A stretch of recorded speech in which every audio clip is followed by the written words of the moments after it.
Welcome back, Poggers, to the final episode of the Pog State for the LCK Summer season. It has been a long road and a glorious one. We've been left with two teams. Damwon Kia, unsurprisingly, make it to another LCK final. If they win this one, that is 3 in a row, and there's no other team that's been able to do that. Absolutely incredible. They're represented, of course, by Coma, who's looking for that 10th LCK title, and guess who he's up against? Oh, it's the best possible matchup we could have gotten. They're against T1, and Faker is searching for his 10th LCK title.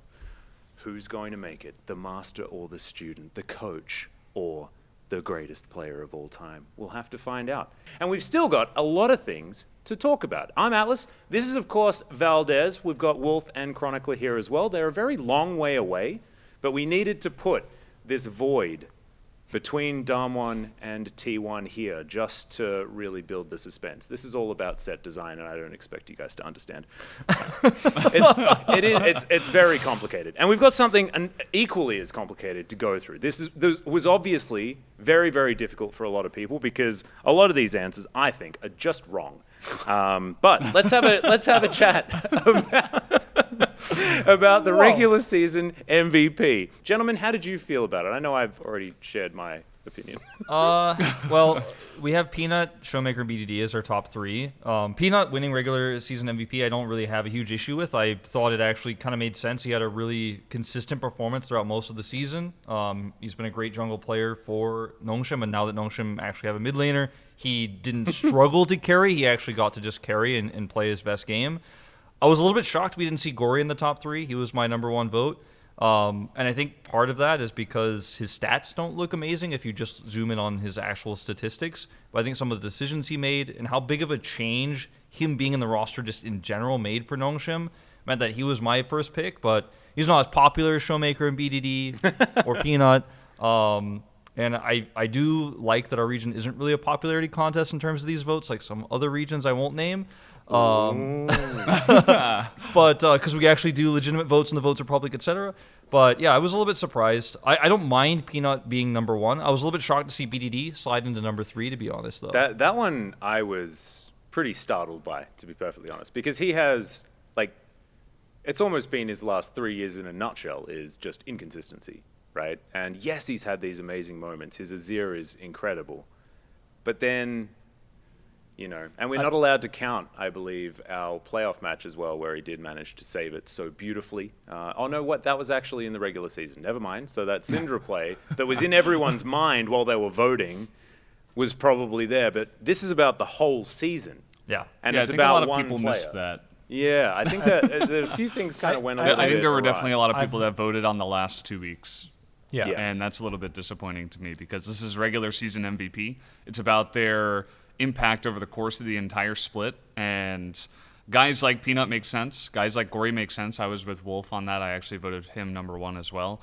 And Showmaker, you know, I think he deserves to be up there. BDD, I can't really say the same because of the inconsistency we talked about. I think that the reason why we have this list is because I think T1, obviously, like with the knowledge that we have now, Teddy being back and them looking like actually really good, it's still a different look from what they were previously. And I think that what you do is when you vote for regular season MVP, people are going to pick like one person per team. And I think we all went for Gory. I went for Gory first as well. Oh, absolutely not. He wasn't even on my list. Okay, well there you go. The rest three of us that went for Gory, right? And I think that the reason is you pick one person on the per team.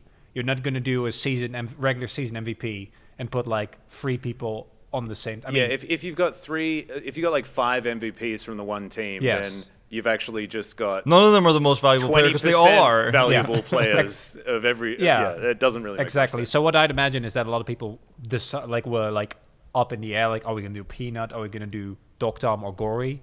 And then probably Gory and Dogdom split a lot of votes. I think I put Peanut 3rd. Oh, there you go. I think Peanut was by far their most valuable player. I think you need to go into the definition of what MVP actually means. Like, how important is this player for the team? Yeah. And who has been the most consistent over the split? Did you also vote for Chovy in spring? No.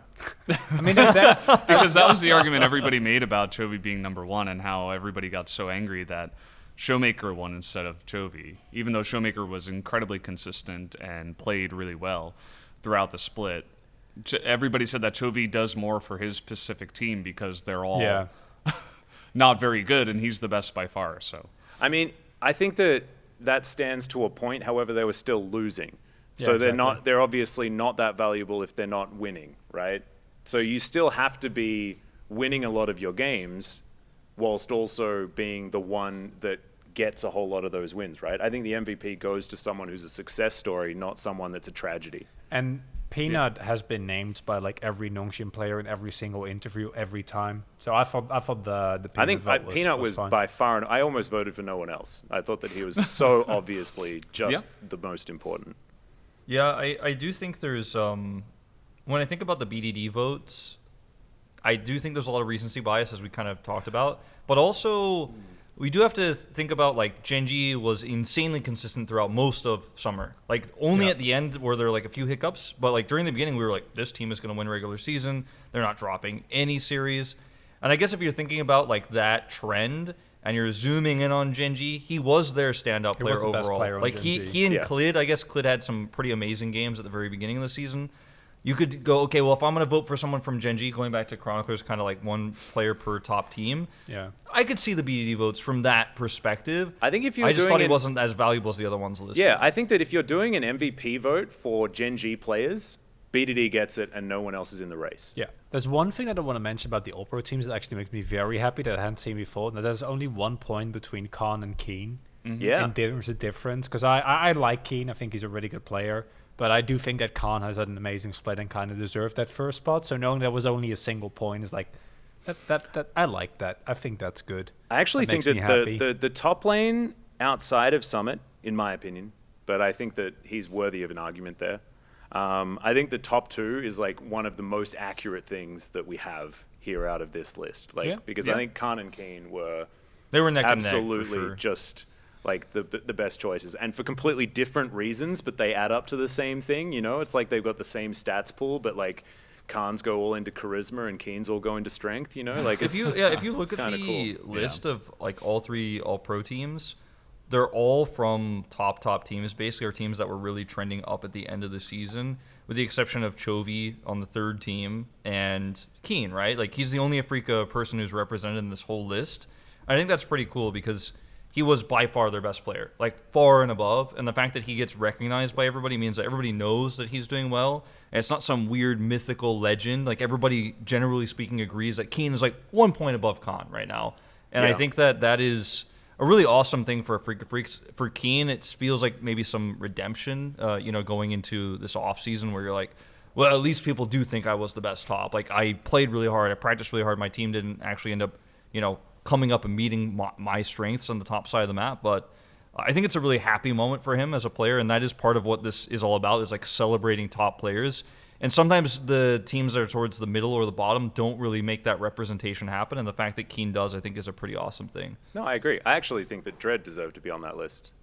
He was up there for me. But it's hard when you got Croco taking that position, right? But we'll get to jungle. You got any closing thoughts on the top lane, Valdes? I mean, it kind of shows how our top lane is in the LCK at this moment as well, because it was like 158 points, 157 points for Keen and Khan, and then the next one was 80. So it's like there's a big fall off. I guess the other player you might include would be Kana, but then again, it's like you have to use so many resources to get this guy online, and then it's like, who else are we looking at, really? So, I mean, Rascal, I guess. Rascal would be the other guy, yeah. Let's have a look at the jungle. The first one will be Peanut, who manages to pick that one up. Yeah. I'm kind of nervous about getting towards the mid lane because I think all of us have some pretty strong opinions that are not what's represented here. But we can start here, which is actually pretty comfortable, and I think we're only wanting to add names to this list, right? Dredd is the big standout, right? Yeah, right? But, like, should Croco not be here? I can't remember if I put Dredd above him, but I think I did. I think I actually had Dredd above him, and I think it was number 3 behind Peanut and Canyon, if I'm remembering correctly, because Dredd had such a consistent performance, I think, across the entirety of the season, and most of the year, to be totally frank. Like, such a good player right now, such an aggressive style. The one thing that what made me put Croco over Defts, and I think that Croco, like, sorry, over Deft, over Dread. Thank you. Is that, and I do think that Crocker right now as a whole is the worst jungler when you look at, because he is looking at the playoffs. Because I feel like once the pressure is on, he just kind of collapses. Yeah. Which This I is think not can for also, playoffs. Sorry, Playoffs are relevant. That's what I'm saying right now. Oh, Whereas for Dread, I think that the last, say, 3 weeks of the split, he also got rid of the what I'd like to call like the Dread zone, where like he's hard carried the first 15 minutes of the game, then he gets caught twice and does nothing anymore. that used to be the Malrung zone, but Yeah. now he doesn't play anymore. It's and like once he good got old rid of Malrang that. 80 carry. Oh no, not again. And once he got rid of that, I actually do think that he became the player that he's like in the first 15 minutes, but across the entirety Yeah. of the games. I thought That's that was an really cool. Afrika trend in general, though. You know, like I feel like it's not as much him as it is Afrika. Like because sometimes the team is falling apart, and so he's like dying because He he's trying to get contributes vision to that. back. I think he's Yeah. a big cause, but he wasn't. Even with their loss in like what was the DRX loss? Yeah, that was like the I don't weird think one. that was Dread specifically. Yeah, I think I put Krako above Dread as well, and I kind of have the same opinion as Mal, where it's like going into that T1 versus Live Sandbox series, that was the easiest 3-0 for me because I think Live Sandbox just what we saw at the end of spring was that they failed to qualify because they just dropped the ball entirely under so much pressure. And then the same thing happened in this playoffs. So they're a great team, and he was very consistent over the course of this split, but, you know, playoffs are...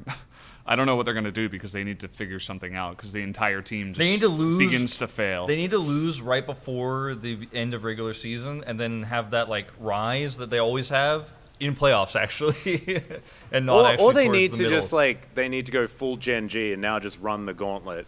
Yeah. And they have an opportunity Like- to do that. and I think because- they can. I don't think they I don't will. think they can either. But, But they I would think be that fine. every single team making it to the gauntlet is really cool. I think the most likely one is still Nongshim, obviously. Come a life.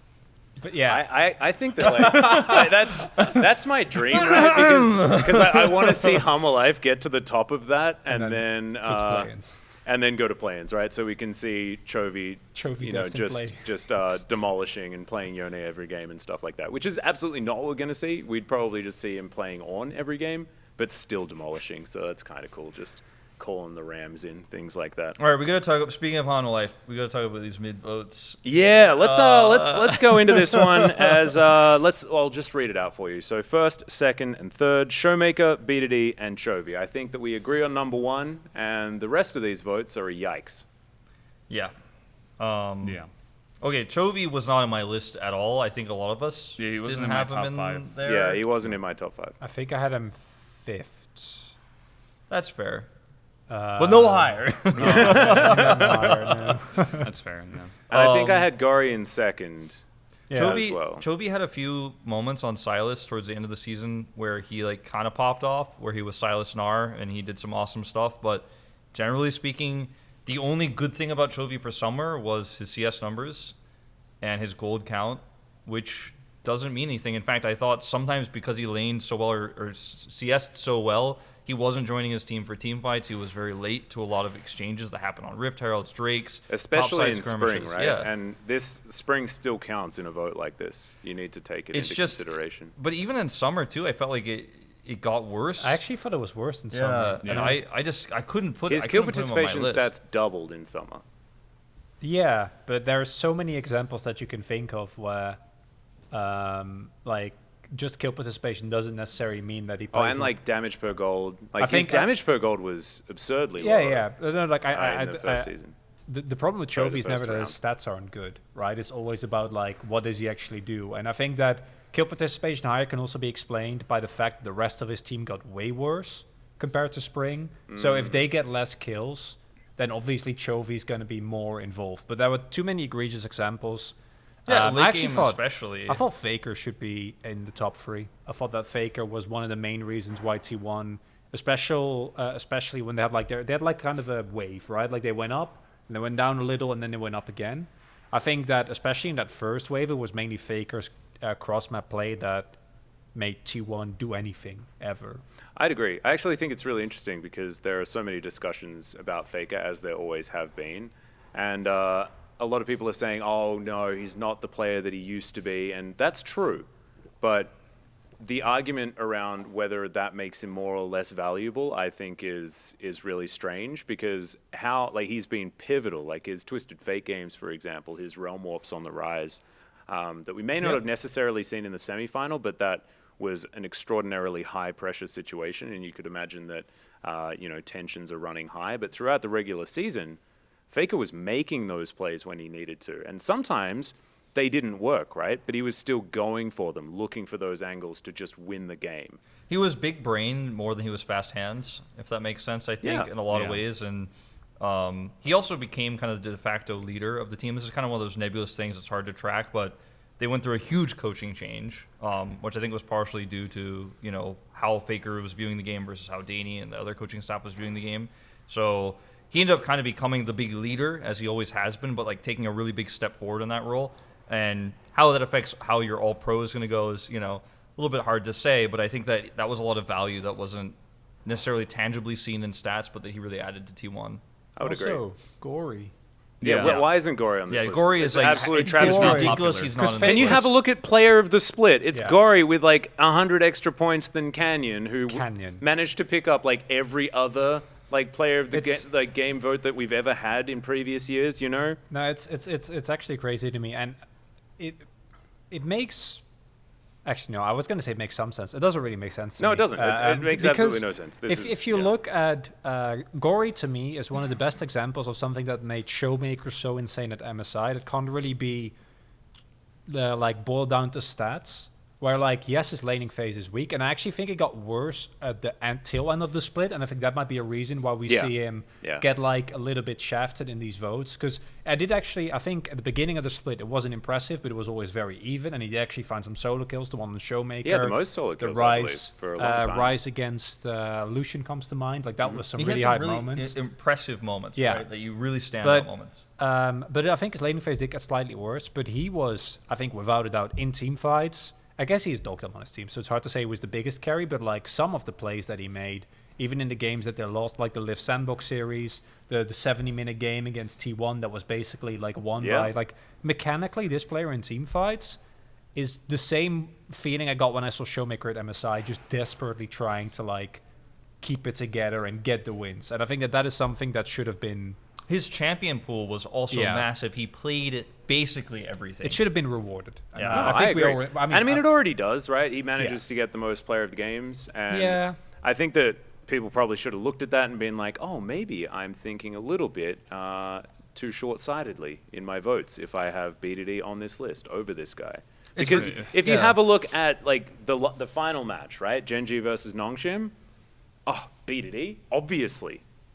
But if you look at the whole season, all the games both of these players played, Gory obviously far more valuable. Yeah, I think having BDD on the list is fine. I would maybe put him in the third team, maybe. It was between him and Faker for me. I can see the argument why and then Gory should be at least second, right? I don't know. I feel like people just almost forgot about him. He's not exactly super popular, even though he got the most player of the split votes, which is insane. I might have even put someone like Lava in my third place. I don't even Lava, Lava, I think he was my fifth. I think he was on the list. Because he was actually really boss in some of those matches. I was pretty impressed. But maybe that's a bit of a troll. It's just, I think people think of BDD, Chovy, Showmaker as the top three right now. They forget about Faker, even though he had a really nice split. And then they're just okay, those three should be in the top three. So they put Showmaker, BDD, Chovy. Yeah, this looks like a popularity contest. It feels like it. I think I would love to hear the Korean analysts' opinion on this. Well, Faker's not on the list, so it can't be. I think because I mean that's the biggest difference, right? Is on the West we're not really putting BDD as highly, but the Korean side is putting BDD really high. He was number one for a lot of Korean analysts. Whoa. So might also be because I think BDD is the same with Doran, for example, got put up really high in a bunch of lists. There's also players and coaches voting, right? So maybe this was beginning of the year as well, when everyone's oh, now it's going to be Doran's year, and we're what? I think that's something that's important. Is if and I don't actually know the voting list by heart, so I can't comment on this. But if a player shows up really highly in every player and coach, and maybe they just crush scrims the entire year, right? Maybe like the Yeah. players just see, like imagine if BDD, which makes sense for a player like BDD that's very clearly like very hot or cold, just stomps everyone in scrims for like 2 months, and then playoffs comes, and obviously unlike last time he isn't able to actually pull through. But I think that's also the type of stuff that might kind of color it. I feel like they vote for Chovy because he's a fantastic player, and he is. But then I think about his performance in the summer, and I just think it's not. No, I agree. It's not worthy of the top 3. Like, yeah, he's a great player. Yeah, it is Chovy, and everybody talks about him, especially on the West Side. Everybody loves Chovy, and so he agree. gets the vote. Whereas And I don't think yeah. he deserved it for this split. And we love Chovy, right? We like this player a lot. We think he's absolutely fantastic, you know. But Just wasn't. you his need split. you got to hold on to the integrity of the vote. And I want to use this as a segue to move towards the AD carry position, because I think this is another huge problem. Wait, really? Ruler in my The fact top that 2? Ruler is second place is a complete disaster. Yeah, no, and it's not okay. obviously just based on popularity and a big because he was not even top half. I want in to my see. opinion. Oh no, that I think wanna see you're the doing votes. him. I think he was top 5. Really? And yeah, I think that was a very. I think there were like pretty big gaps. I guess you can't vote for Gumayushi or Teddy because no. they didn't have enough games. Exactly, and I think Guma had an okay split, but I think you can make an argument for either Guma or Ruler on similar spots. I don't think they were that different. I don't think he's top 3. I think he is No, that's top fair. 5. I think you're right. I think Yeah. I gave him 5th. Yeah, So I just because this one really stands out to me. Just to give you guys the update on who voted for first. Cloud Templar had Ruler first. Kuro had Ruler first, and then most of the other first Ruler votes were from coaches and like 1 from media, or maybe 2 from media. So, Kick W. but like it was mostly not analysts. Almost every analyst universally put Duck Dom first. but I do actually think that outside of Dokdom, the AD carry pool was strong, but also there was a lot of like weaknesses from even the strong players. I think Dokdom is the only one that was like consistent the entire split and never had any like big mistakes where it'd go like, what are you doing, The Dokdom? showmaker of the AD carry rule. Yeah, basically. I mean, Showmaker was in the 80 carry role. yeah, well, There you go. Because look at everyone. Like Ruler is self-explanatory. I think he had like a few pop-off moments, but as a whole, it was a fairly subpar split, especially compared to how good he normally is. I think like putting Ruler at second is, to me, it feels like an insult to just how strong our bottom lanes were.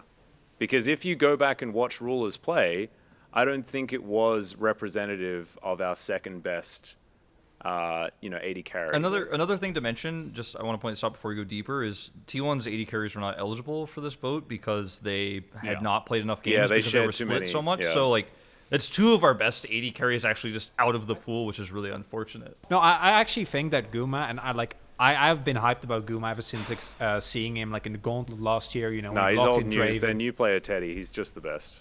Yeah. I'm sorry. They're rookie. But Yeah. I think that Guma in this split was never like, I don't think it was a problem area for T1. No, he was but a it did- strength. Absolutely.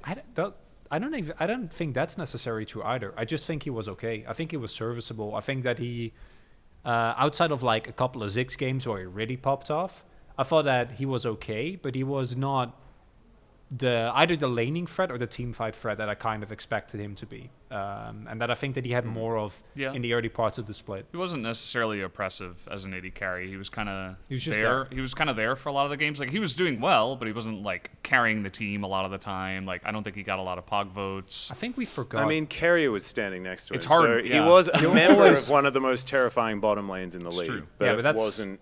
A lot of it couldn't go to him because Carrier is Yeah. pretty big. A black hole of Pog votes. Yeah. Unfortunately, he's And just too good. recognition, yeah. Yeah. he's just too good. I'm really happy to see the Callan recognition. I actually think that Callan is the most. I think I'm. You're not. No. You're not on board. I'm with you. I think Kellen was utterly carried by Dokdom being really good. I think Duck Really? Dom got I think- empowered by Kellen a lot. Yeah.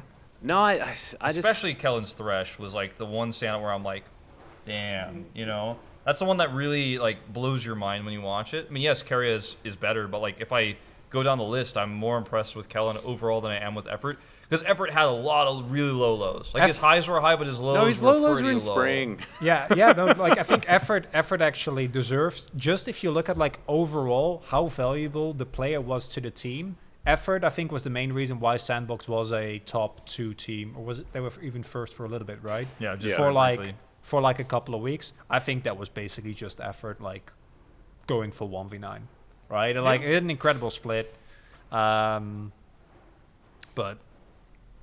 you know, didn't age very well, unfortunately. And let's move forward, shall we? So let's have a chat about our journey towards our Damwon Kia versus T1 final, which is extraordinarily hype. But also, the rest of the playoffs were very, very interesting moving on in. That being said, our first round, pretty one-sided. The 3-1 Andes certainly coming out ahead as far as the prediction votes were concerned. Except so the 3-0 that Valdes and I, you know. You and I should be over here with the T1 logo. Except I did vote for Genji the following round, which did not go as well. Yeah, I think that even though even though we end up with the same results, Genji obviously is a switch up. I think Damwon Kia ever since week 8 was kind of feeling like, yeah, they're gonna make finals again, aren't they? Like, they're getting it together. They've had enough. I didn't have fun. They clearly went through a lot of stuff to get there, but made it in the very end. But even with the results not really changing, I still think that it was a really, really incredible road to these playoffs. And even though, like, even in the playoffs, like Afrika, they just get booped out. Live Sandbox get demolished, right? Like, Nongshim don't actually make it at all. I think that those 3 teams have really overperformed this split, and they weren't able to make it through in playoffs, and we didn't see anything of them really. I don't think any of the 3 of them had any moments that were memorable. Are you putting Nongshim in this list as well, right? Yeah. I think they just got agree. dismantled. I think that Nongshim was extremely predictable. Like, they drafted one way against Afrika, and it was starting to like look a little bit shaky, and they just didn't change it at all. Then they went to their next series against Damwon Kia. They're like, we're gonna do the exact same thing again. Absolutely no changes. Not gonna play. And they changed the draft and then played a different draft. They doubled exactly down the on same it. Yeah, way. they were like, it let's do it again. I remember, like, we were talking about it. Like, we were like, okay, I like the draft. And then the gameplay is like, let's just play as if we had exactly the same draft as the previous game. Yeah. I'm like, oh no. It was really sad. I think we didn't actually get to see the full potential of Nongshim in playoffs. We might still, yeah, because Gauntlet is upcoming and they might go to Worlds. But, like, that was the saddest thing for me, is that we didn't get to see the awesome depth that this roster showed us throughout regular season. They were not a one-size-fits-all, we're only going to dive, play Diana every game team. They did it a lot, but they were not like, they were not like, this is who we are. This is what we're going to do. They actually showed us a lot of different styles. And so that's what I thought was going to be a big strength for them going into playoffs. And then we just saw Diana every game, and it was like, oh, so this is just it. And I think that's a coaching decision. Given their matchup against Damwon, it's like, well, can we beat them in a long game? It's going to be tough, right? So you want to play this dive style with a higher variance there and maybe try to get the win that way, but it was just so predictable. And also, Gory's weaknesses were much more exploited, right? I think that Canyon ran circles around Peanut, and Peanut didn't really get to play the game. I mean, Canyon was like, that's coming in at the exact right time. Yeah, Canyon is like, I'm back, bitches. Peanut had, Remember me, World's MVP, by the way? yeah, by the way, Peanut Teddy, had you think some- you're taking MVP? No. Peanut had some very weak Lee Sin games. Like, he was extremely passive, got outpathed by Canyon, didn't make proactive plays, didn't really do a whole lot of anything. He like would hover Rich's lane and be like, well, I can't save you, and then leave. And yeah, I mean, it's hard to play jungle when all your lanes are losing. Yeah, no, He's it's really hard, He's right? been playing champions like Nidalee and Diana so much where he can kind of just farm and look for opportunities and then scale. But Lee Sin, you have to be like in there all the time. You've got to be sticking to your solo lanes. You've got to be aggressive. And he was just like, well, I'll just farm it out. And that's just not how that champion works. Which is just so weird to me because historically he's been so fantastic on the Lee Sin. The Damwon and Nongshim series just wasn't competitive because Damwon solo lanes were so far ahead, which is okay if you then have like a jungle gap, and like if Peanut would have been able to, if it had been a different jungler, to kind of mitigate that. But if you Like, we've seen what happens if you have two losing lanes with Canyon. You just lose the game. Like, literally, like, that's what they did the entirety of Worlds and the entirety of Summer, and basically also the last couple of matches that we've seen of them, right? So that is something that I think is not really on Peanut specifically, but just on Nongshim as a whole. I think the only competitive series that we've seen in playoffs thus far, where it really felt like both teams could take it, even though in the end it was a 3-1, was the Gen GT1 series. I agree. That one was really cool. And I remember, like there were a lot of people that were writing T1 off after how dominant Gen G were in game number 1, but it did feel a little bit like the Gen G mental boom after game number 2. But it was still, like, even like games like 3 and 4, like, my God. Game 2 was also very so Gen G stressful at the beginning. Yeah. It really felt like when I was watching Game 2, I was ready to just walk away from the TV. I was like, I don't know if I need to watch the rest of Owner this. just forced himself into the river to clear a control ward by himself, and then he just died. Yeah. That was the beginning of Game 2, and it's like, it looks like T1 mental boom. Yeah, This exactly. doesn't generally happen, but I saw Owner, and I'm like, oh, this guy's kind of a new guy. Like, maybe this is going to be their downfall. And then the jets turned on, and Janair Red Plane came out.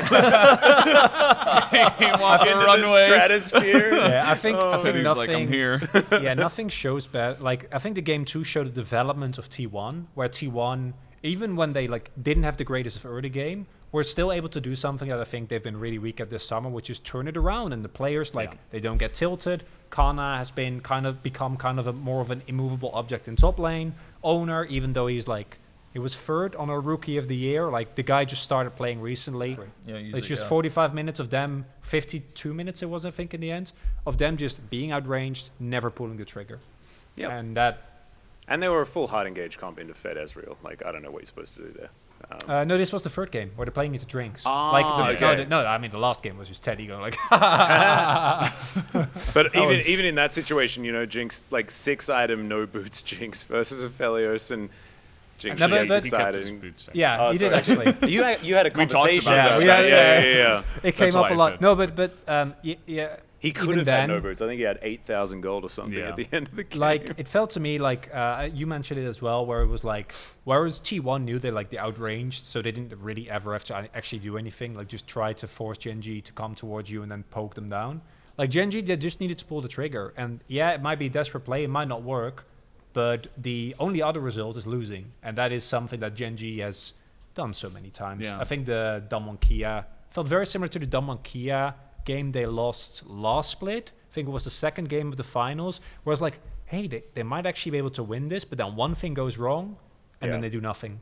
Yeah. And there is still a chance that we see Gen G again before the LCK concludes domestically, because if T1 managed to beat Damwon Kia in our final, Gen G will then be in The the finals of the last gauntlet, round yeah. of the Yep. gauntlet. Yeah. So up against either Live Sandbox, Humble Life Esports, or Nongshim. I'm a little bit worried for Gen G, honestly, because we were talking about how they weren't willing to pull the trigger in Game 3. And then for Game 4, the draft was like, you don't have a choice but to pull the trigger. And then they were pulling the trigger on Alistairs that they thought didn't have the ult. Yeah, they mistimed that the was a ult whoops. cooldown. I went back. And It was literally like, it was up for It's 3 just- seconds. There yeah. was they got a Cloud Drake earlier. If they hadn't had that Cloud Drake, no, legit, if they didn't get that crap. Cloud Drake, Carrier dies there. that's crazy. But it almost felt like overcorrecting. And Yeah. Ruler looked totally crushed after that series, understandably. I mean, the guy's desperately trying to win LCK. Yeah, he can't get his LCK He title. can't do it. It's He's just like, not when possible. does he get the score title? By the way, we've seen a few of Soon. these questions floating Very soon. around because like Score went titleless for so extraordinarily long, but I mean, Ruler's getting up there, man. He's been holding on to his Worlds trophy for like what 4 years now, and still can't win in the LCK. Oh, it's rough. Maybe I- they can win Worlds now since Yeah. G2 won't be there. Hey. Oh I- no, but Damwon's there, Hey. and so is T1. Like, just, oh, dodged, no. just dodged until finals, no problem. Yep. No, I think that I don't think the execution was good, but I talked to you about this as well. I was really happy that they just went for something that wasn't Jinx Azir. Azir was open, and they went for Yasuo or Diana. I think that might not be enough, but if that's the kind of direction that Jet G is going to take, I actually think the chance of them doing okay at Worlds are higher. For me, it showed lack of self-awareness, though, right? Because if you put them in a high-pressure situation, Gen G needs comfort. They need comfort. I like the idea, though. I think of kind of what Mal was saying is the idea of not being reliant on comfort. At least like they're pushing themselves out of their comfort zone a little bit. Like they're trying. And yes, in the short term, it didn't end up working out. I mean, do that in a scrim, should though. have done that Don't do that in in the a regular semi-final. season. Yeah. I do think there's definitely a change happening though within G&G. Like you can feel it. Birdall also being subbed in here and there. Like is a very controversial decision by a lot of people. Or a lot of people think it's a controversial And decision Young when Jay. Rascal wasn't playing. Young Jay. Don't forget Young Jay. We'll leave that one for another time. Karas also maybe like flawless. Yeah, maybe another time. But I mean, Karis is pretty good, actually. But, like, Birdall Birdall coming in, I think, shows that Gen.G is trying to transform their roster looking forward. Maybe we'll see what roster they field normally in Worlds if they make it there. Well, they will make it there, but whether they go to groups or not. And then what they do going into 2022, because I think we will see big changes. I know I always talk about this. I always mention this on every Pog State episode.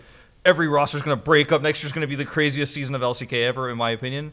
But we'll see what Gen.G does with this, because I think there's this meme and this kind of mentality that Gen.G will just never do well internationally. It's impossible for Gen.G to do well internationally. I actually think that there's hope for Gen.G. Yeah, right? that's and what I I'm think saying. that like G2 isn't there. yeah, exactly. So Brendan's already sure of himself that I'm they're there. going to win. Like I'm it's good, yeah. happening. They'll make finals. I was pretty surprised at first when I saw Damwon pick Nongshim instead of T1, because I thought T1 was a lot more predictable in their gameplay. They like to be ahead early. They like to play the macro game early, playing around like Faker's Twisted Fate, for example, somebody you could draft against. And I changed my mind when I was actually talking to one of my non-esports friends who kind of like casually follows League of Legends, and he was like saying, well, what do you think about the pick? And I told him, I thought it was going to be safer to pick T1 as Damwon. And he said something that like really resonated with me. He said like, well, why would you ever want to play against T1? Why don't you just leave that to Gen.G? Because there's this insane amount of pressure that comes with facing T1. As Coma, you face them in the semifinals. It's not the insane hype moment you want in the finals. You don't want to deal with all the fans that come into that, all the pressure that comes into this semifinal where you're really just trying to get to the finals. You leave that to Gen.G. If Gen.G knocks T1 out, which most people expect, they don't have to deal with it at all. And if they don't, then you get that insane pressure in the finals. And it's not really like an analytical way of thinking about which team you would pick. But when he said that, I thought about it, and I was like, yeah, like, why would you ever want to deal with all of the T1 that is T1 in a semifinals when you're like, no, I just want to be the first team to get triple title. Like, I don't want to worry about facing, off against an old coach, dealing with all this stuff, or the coach of the old team facing off against the old team, etc. And I thought that was really interesting. And like, I do wonder going into this finals, like how much the fact that T1 fans have been waiting for this moment for so long, it's been 2 years, will actually kind of shape the pressure that goes into a series like this, because these are not the old T1 players, right? You've got Owner on the roster, and like how is he going to play under pressure? You were mentioning, one of you guys was mentioning earlier, the Owner like choke in that fourth game, Valdes. Second game, sorry. Only the beginning.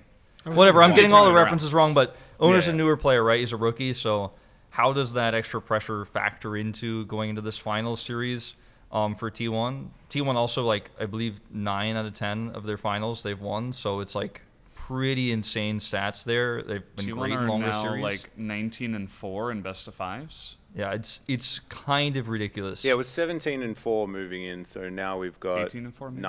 19-4.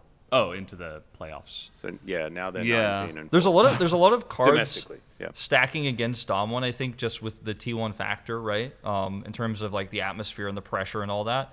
But I feel like Damwon is just the more consistent team overall. Like, how can you bet against Damwon right now? It's I think just so Damwon. difficult. So I think moving into like that particular question, I had a bit of a different idea.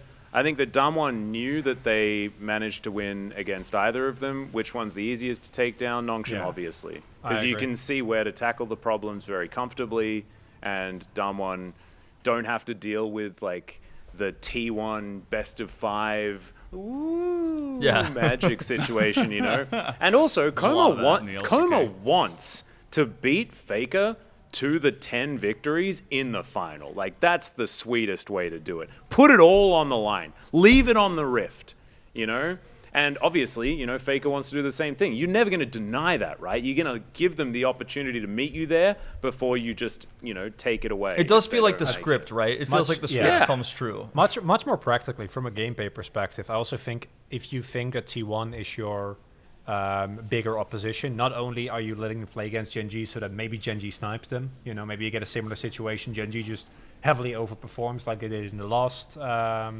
series they played against them and just 3-0 them out of nowhere. But also, I think that even though it was a 3-1 for T1, T1 got pushed a little, and there's a lot more information that you have available now.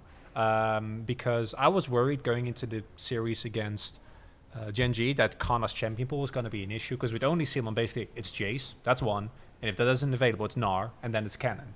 And now we've seen that the Gwen is also an option, right? So I think that's actually extremely valuable information, because that might be one of the angles that you're going to be looking into as Damwon Kia going into this final, because it's definitely a top side that's going to do it. Yeah, I think it's really interesting, actually, if we really cool. have a look at what this final now means, because you look at the players that really stepped up in the playoffs, and it's really stand out on both sides, right? Like, we've got MVP Canyon, he's back, and he is looking just so clean.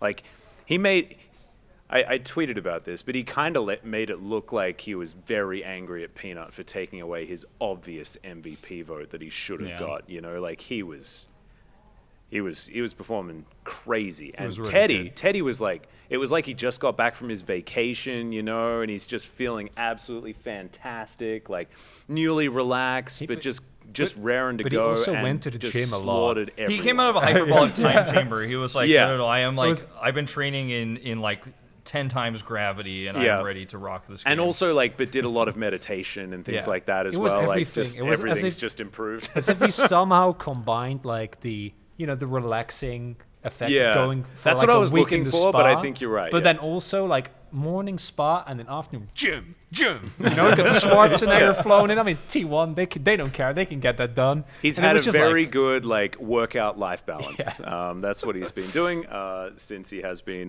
just chilling on the bench. And certainly, I was a little bit worried. What does this mean? Are they subbing out Guma because he's not looking as good? And after we saw Teddy play, it's like, oh, they subbed Teddy in because he was ready. He came out of the oven and he was just right. Basted to perfection. Piping hot. Oh yeah. Oh, glorious. Yeah. But what does this mean? What does this mean moving towards the actual final I think itself? there's some mismatches, right? Like Canyon greater than Owner, however, Teddy and Keria greater than Barrel and I think we Ghost, need right? a few of these, It's actually really hard because I think that coming into the playoffs, I thought there was going to be very clear cut, better than and worse than. But I think that after seeing these two semis, that it's actually been muddled a little bit. I still think Khan is a better player than Kana, but I don't know if it will be as pronounced, right? I don't know if the gap will be as prominent as I actually thought it was going to be, because I think Kana had a really rough first 70-80% of the split. Owner, I think that even with Canyon's glow up, Owner has been one of the main reasons why T1 has looked so much better. And although I think his pathing is not even close to what Canyon is able to do, and he's going to be relying on his lanes, I think his team fighting is still incredible, and his team really plays around that as well. I think that you've actually highlighted exactly why T1's not going to win. Oh yeah, I mean, Yeah, I'm very much. I think it might even be a 3-0 from Damwon. And you can look at the bottom lane and say, Teddy and Keria are just going to crush them. But Damwon have done a good job in the past of sparing the blushes of their bottom lane, where they just, absorb a lot of pressure. Ghost can play picks. The meta's changed now, so you can't exactly do that. But I think Canyon is actually going to stomp Owner and show his inexperience on a really big stage. I think that's not going to be a contest. I think that Showmaker is going to crush mid. I think that Khan is going to crush top lane. And they're just not going to be able to get out of that rut. They have Danny on the team as well, the inside voice, right? They have the Danny analyst. and Coma. Danny kicked off the team mid-season. Coma's come back wanting to get They that have 10th all victory. the inside information. I think they got all the extra information from the semifinals as well. I think Damwon are just going to sit there and they're just going to stomp them. I don't want a one-sided finals. I don't want it. I don't want it, but that's my expectation. And I also think it's really unfair if we don't go in with an expectation like that, because if what Brendan says comes true, right, I think it has actually a double down effect, where if Owner gets neutralized, the team goes back to looking worse than what they looked like previously to Owner's addition. Because if Owner's neutralized, then they flounder. Then they don't have any of that proactivity, and we know where it could end up. If you put it out of 100, I feel like Dom 1 is always 90 out of 100. Like they could be like 10% better at any moment, but like they're always like 90 out of like their full potential is. Whereas T1 is like about 60 or 105. So like, No, I see. if you average it out, like Dom 1 should win, right? Like, because T1 have sometimes really abysmal games compared to what their potential is, and sometimes they like overperform and you're like, wow.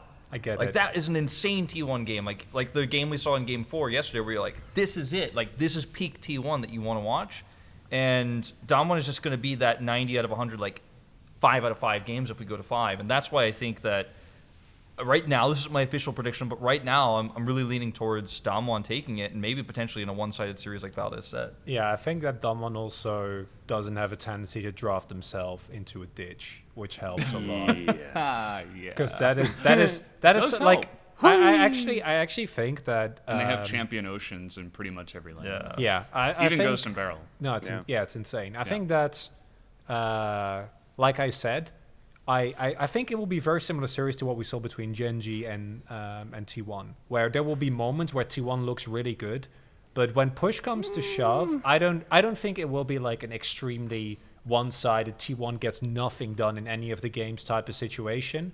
But I would be I think shocked if Damwon don't win. That I would think like if, be if a T1 huge gets upset. out to some early leads, then I think you might be right. But I don't think you ever get that situation the same as Genji, where like Damwon has the lead and don't just end the game.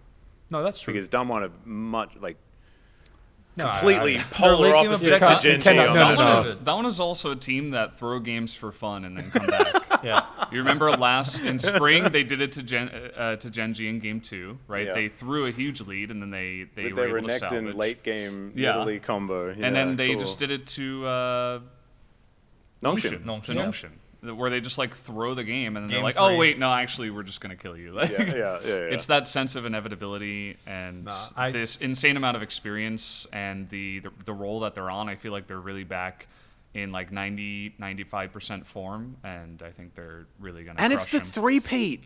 Like we want the three-peat for the first time. All of ever, those players you know? really want to win. All the coaches really want to win. Like, think about Daney and how he feels. Think about Koma and how he feels. Not Think to about mention, this is- every player and how it would feel to beat T1 Yeah. on that This is the stage. last time Like, these- they want to smack them These down. are the last. okay? This is the last time these players are going to play together in Lowell Park, like as a 5-man team, right? Khan's going to retire, and then who knows what happens? The whole team might split up, Rocks Tiger style. Everyone might go different ways. Who knows? But to do the Or they three-peat just with get this keen. roster is like it would be so poetic, right? To actually finish things. And off. then you go to the other side of the rift as well, and you've got Faker wanting to get his 10th title up against the guy that was with him throughout the rest of them, right? You know, or most of the rest of them. It's just a really huge moment for both Koma and Faker. And there is so there's Faker. There's also Teddy, who is just a player that, especially in this playoffs, has like seemingly gone back to full fountain laser, which is it's been a while since we've really seen him reach that form, but that's incredible. Carrier, I think outside of players like Showmaker and Canyon, might very well be one of, you can make an argument for him being the best player in the entirety of the LCK. Yeah, I agree. Which is, that's why maybe it's like the my wishes are the father of me actually believing that it might be not a completely one-sided series. I feel like if it's a one-sided series, neither team feels like they earned that win as No, much. I think right? Damwon will be very I think Damwon will earn their victory, yeah? that's good. I They went think- through such yeah, but a if you're tubular. if you're Koma and you want to get that 10th win before Faker, like you don't want it to be a stomp. Yeah, you you want do. to earn it, right? You want it to be a 3-1 Andy. You don't want to have the stress of a 3-2, but Sure, if Andy sure. gets his way, then You you're would going want to to be crush happy. them. I think you would want to stomp them out of existence. You want to Yeah. stop all the hype. You want to win really dominantly and get it. You- through. you don't want them to One of look- the reasons. Obviously they will try to win 3-0 and they will try to win the fastest as possible. But I feel like the feeling of winning. If game T1 don't 5 put is up different than any winning fight a at all, 3-0. then they'll be upset, right? Yeah. But if they manage to absolutely obliterate them without close T1 3-0. playing bad, then you're like, Close 3-0 feels Yeah. better than we the still small have 3-0. those, right? Yeah, no, it's a thing. It's actually, and I think it, like I'm feeling a close 3-1 for Damwon. I don't think that it will be a complete blowout, but I never see T1 actually win it. I think this is going to bring us to the end of this particular episode. Thank you so much for watching, everyone. We will be having episodes of the Pog State during the World Championship. So this is not the last that you've heard from us, and we'll be able to go into some of those discussions about whether or not we think that the LCK can make it to second best region in the world. Because we have low expectations, and we definitely do not want to put ourselves in a position where we can get hurt, because we have in the past been beaten by that. So thank you so much for watching, and make sure that you give us a like and a follow and a subscribe and all that cool stuff based on where you're watching this. Of course, the audio version or the video version on YouTube. And we'll see you for those Worlds episodes. Thanks for watching.